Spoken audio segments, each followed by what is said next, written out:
سلام. این روزها از هر گوشه عبای ولایت داره دود بلند میشه و یه جورایی هم دودش افتاده توی بدن عظما و هر کی توی نظام داره عبای سیدعلی رو به یه طرفی میکشه.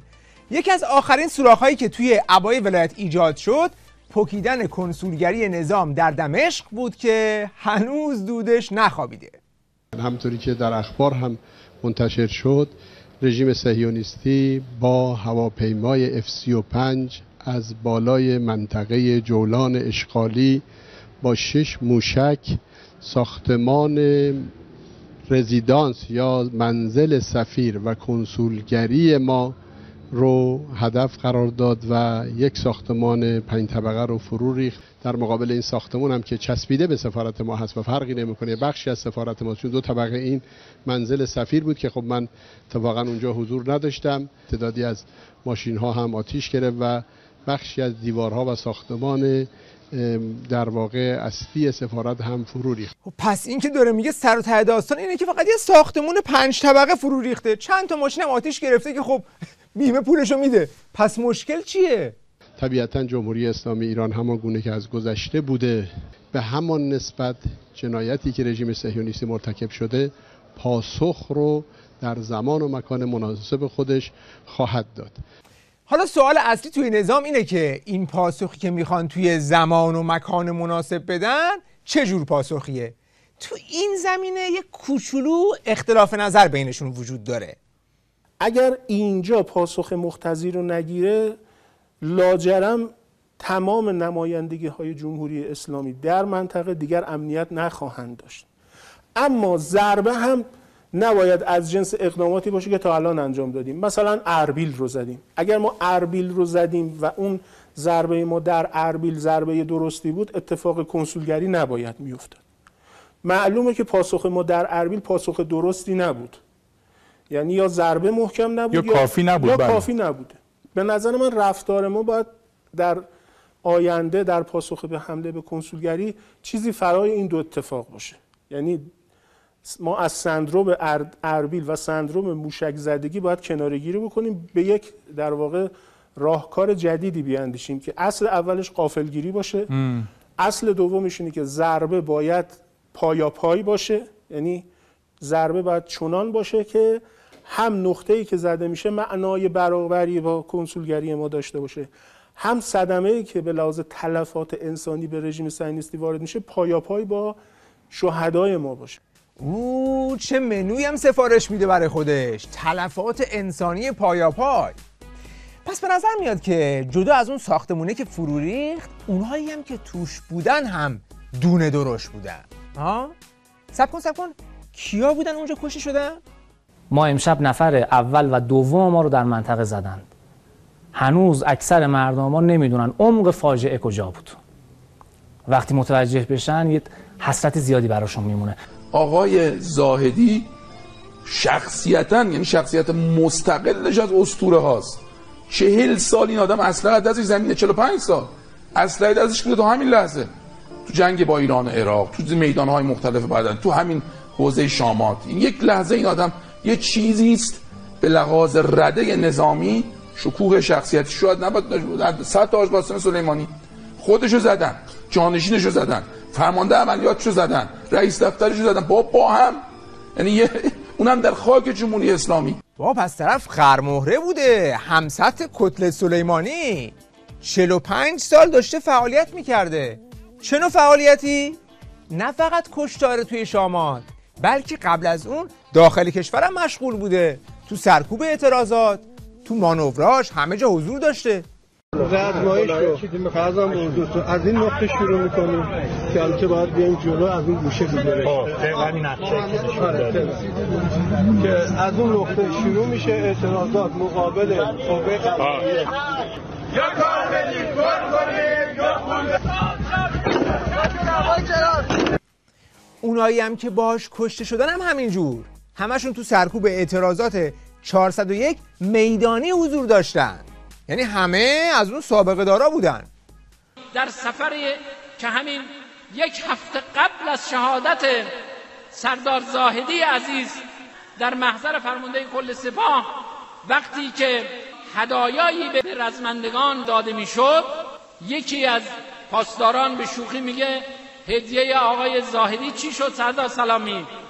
و آقای زاهدی میگوید بهترین هدیه برای من ملاقات با حاج قاسم سلیمانی است. کمتر از 48 ساعت بعد از این نقل قول این شهید عزیز به فیض عظمای شهادت میرسد. آقا پس طرف خودش دنبال هدیه بوده، هدیه‌ش هم گرفته، مشکلتون چیه دیگه؟ و آیا این که هر کسی رو که زدن مثل امشب، مثل شب‌های قبل، باید بیایم بشینیم بگیم که خب شهادت رو ما 2 روز قبل توی صورتش میدیدیم، قسمتش بود، ایشون باید شهید میشد، فلانی خواب دیده بود که ایشون 1 هفته دیگه شهید میشه؟ آقا مردم ما میفهمن برادر من، شما نزدی اونها زدند، روز به روز گستاخ‌تر شدن. خب تا کی؟ مماشات تا کی؟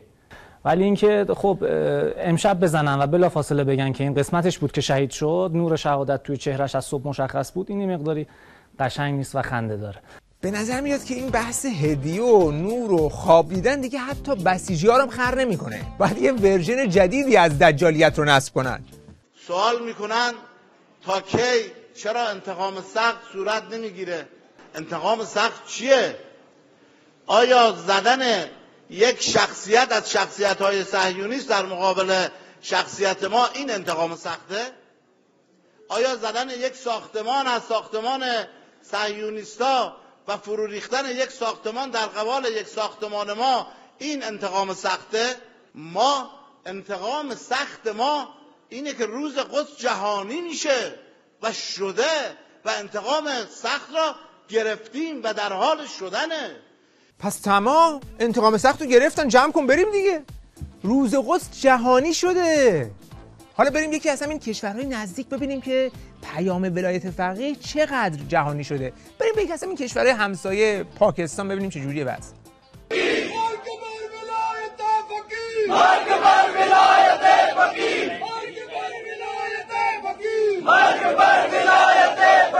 آقا برگردیم مثل اینکه اینا پیام ولایت فقیه هنوز بهشون نرسیده. برگردیم داخل نظام ببینیم بالاخره حرف بسیجی‌ها چیه.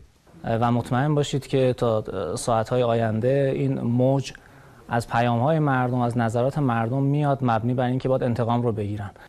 شهید سلیمانی رو زدن، گفتیم انتقام سخت، انتقامی گرفتن. اومدیم جلوتر آقای سید رضی رو زدن، گفتن همچنان انتقام سخت. آقای آروری رو زدن، مسئولین حشو شعبی رو زدن، مسئولین حزب الله رو زدن، باز هم گفتیم انتقام سخت و صبوری، در اون جایی که شما فکر نمی‌کنید ما میزنیم. نمیدونیم اون زمانی که اونا فکرشون نمی‌کنن کی هست و قرار است کجا اتفاق بیفته. پس یه بخشی در داخل نظام شدیداً تو خماری انتقام سخت موندن، طلب زدن دارن. اونقدرم این حرف تو بدنه نظام گسترش پیدا کرده که مجبورن بذارن یکیشون بیاد توی تلویزیون حکومتی همین حرفو بزنه. حالا از طرف دیگه یه تعداد کارشناس هم ریختن توی رسانه که قراره در نقش پماد ضد سوختگی برای این بسیجی عمل کنند. این یک اقدامی است که در حقیقت هدفش این است که ایران رو وادار به عکس العمل شتاب زده بکنن. قطعا ایران با هوشمندی بالا عمل خواهد کرد و در زمان و مکان مناسب پاسخ این حمله ددمنشانه رو خواهد داد. اینطور که به نظر میاد این طرفیان به جز این عبارت زمان و مکان مناسب حرف دیگه ای ندارن که بزنن، که همین حرف هم یه همچین مزه روغن کرچک پیدا کرده توی نظام. توییتر حمید رسایی: مسئولین محترم از عبارت زمان و مکان مناسب برای جواب به اسرائیل خودداری کنند. این جمله دیگه حال به هم زن شده. حالا بعد ببین همین توییت چه بلوایی رو انداخت تو درونشون. زیرش یکی دیگه از خودشون بهش جواب داده. این توییت شما جز الغای حس پخمگی و ناتوانی نیروهای نظامی در بین مردم پیام دیگری ندارد. باز یکی دیگه اومده جواب اینو داده. شما هم شدین جواد ظریف. تا کی بزنن تو سرمون؟ برادر کوچیک من علنی امروز نشسته میگه ایران فقط بلد مردم خودشو تو خیابون بکشه، وگرنه ببین این بار صدومه که دارن میزنن تو سرش، جرأت جیگ زدن هم نداره. آخه چند تا ژنرالمون رو باید شهید کنن؟ مفهوم ژنرال رو میفهمی؟ بعدی میاد دوزاری اینو بندازه، میگه جناب رسایی، تمام فرماندهان رده اولی که جنگ ایران و عراق بودند جنگ رو میفهمند و از آن دوری میکنند. جنگ خانمانسوز است، به خصوص الان که نه ملت رو داریم نه یک متحد و پشتیبان قدرتمند خارجی. آخر سر یکی دیگه میخواد در نقش تمام کننده وارد بشه که قضیه رو جمع کنه. اعلام کنند به دلیل مشکلات داخلی اصلا پاسخی در کار نیست. همیشه حرف راست بزن حتی اگه به ضررت باشه.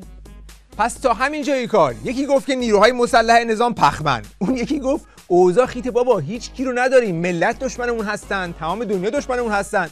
اون یکی هم گفت که بابا بگیم ارزه نداریم، انتقام سخت بگیریم، تمامش کنیم بره.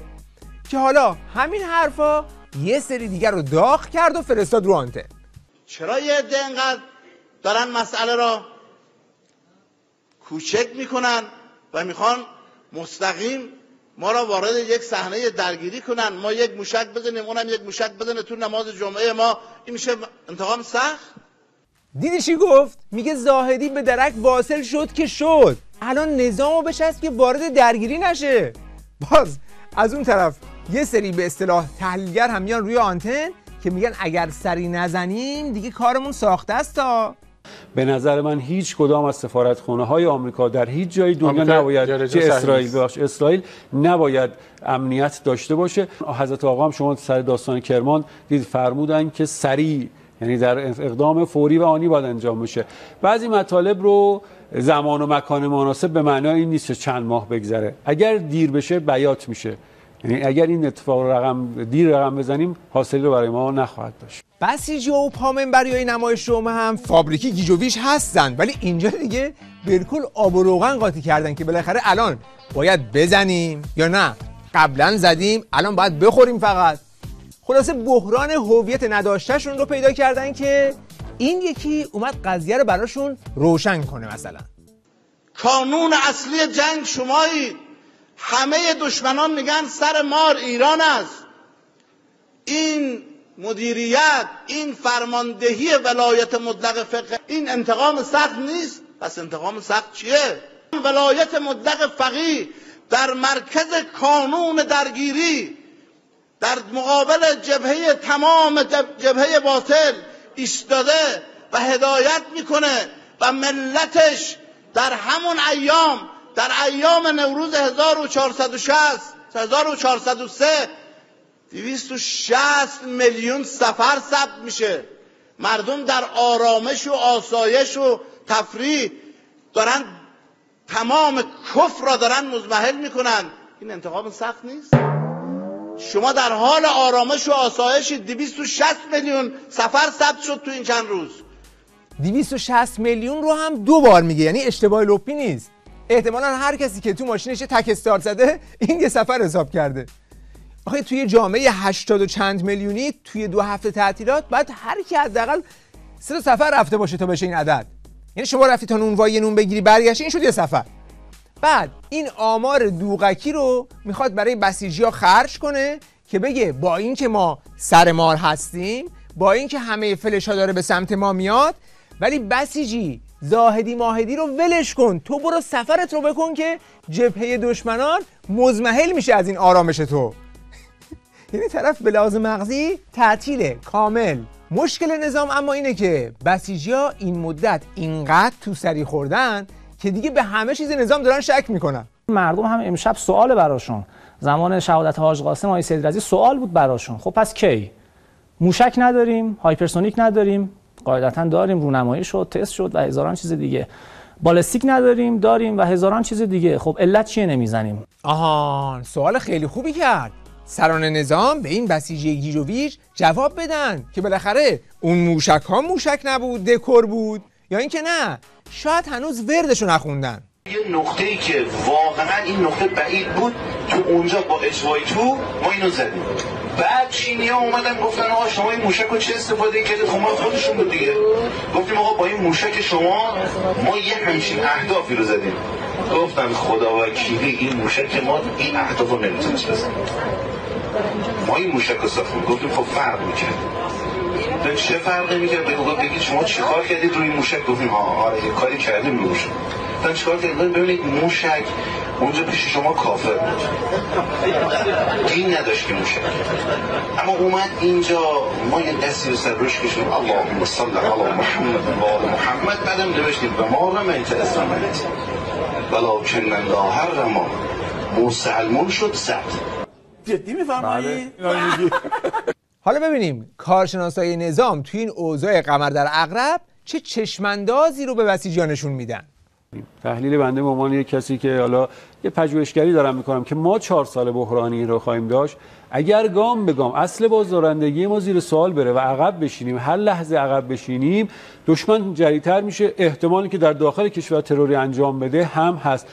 بسیجی دیگه خودتو جمع و جور کن که این داره میگه احتمال داخل کشوریش هم هست تا از اینا.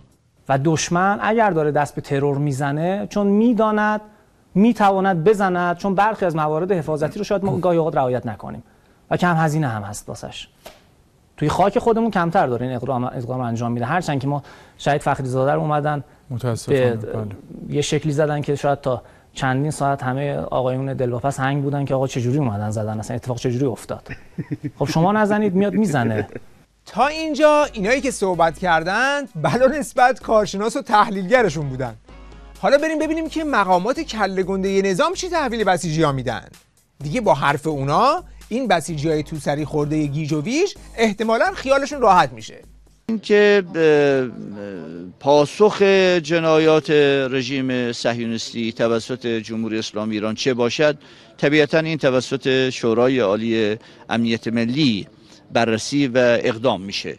اینکه ما چه اقدامی با توجه به رژیم صهیونیستی را ما اصلا به عنوان یک دولت نمیشناسیم، اینکه ما چه اقدامی حقوقی در قبال این جنایات انجام خواهیم داد، اینو داریم بررسی میکنیم. حتما انجام خواهیم بررسی میکنیم و بعد از بررسی انشالله اعلام خواهیم کرد. پس بسیجی شاید انتقام سخی میگفتن همینه، فقط داره تو لفافه میگه. یه اقدام حقوقی شیک بعد از بررسی انشاءالله شاید اعلام کنن. چی شد؟ اعلام کردن؟ بسیجی ظاهرا نتیجه بررسی رو اعلام کردن. میگه غریب‌آبادی نامه زده به دادستان کل کشور خواستار پیگیری حمله به اماکن دیپلماتیک و کشته شدن مستشاران نظامی شده. دیگه الان توپ اونجاست. این انتقام سخت نیست؟ شما در حال آرامش و آسایش 260 میلیون سفر ثبت شد تو این چند روز. پس رمزگشایی شد. زمان و مکان مناسب هم که میگفت منظورش این بود که الان بهترین زمان برای سفر، هوا که خیلی خوبه، مکانش هم دیگه خودتون انتخاب کنید. میتونی بری شمال، بری جنوب، شرق، غرب، بری انتقام سخت بگیری. بله این همون مخمسه‌ایه که نظام توش مونده که بالاخره در برابر این روندی که شروع شده چیکار میخواد بکنه. من باز تاکید میکنم بگیم آقا ما یه جایی میزنیم اونا خودشون میفهمن. ببین این همون آقا ما زدیم اونا دردشون هم اومد. حرف اینه که آقا شما وقتی دشمن در حدی به شما پاسخ داده که افکار عمومی دنیا الان تیتر یک دنیاست و بالاخره همه دارن میبینن، پاسخش باید در همون سطح باشه. اگر بگی من یه جایی زدم یه وقتی زدم خود اونا میزنن، در حداقل افکار عمومیت بازی رو باختی و اون 4 اثری که من عرض کردم که یکی حوزه امنیت داخلی، یکی حوزه اقتصادی رو در میان و بلند مدت بر شما میذاره. سرخوردگی نیروی درونی خودت رو خواهد داشت. گزینه بد یا بدتر، این دو گزینه‌ایه که صیدلی بالاخره باید یکیش رو انتخاب کنه و نمیتونه از روش بپره. وقت بخیر و خدا نگهدار.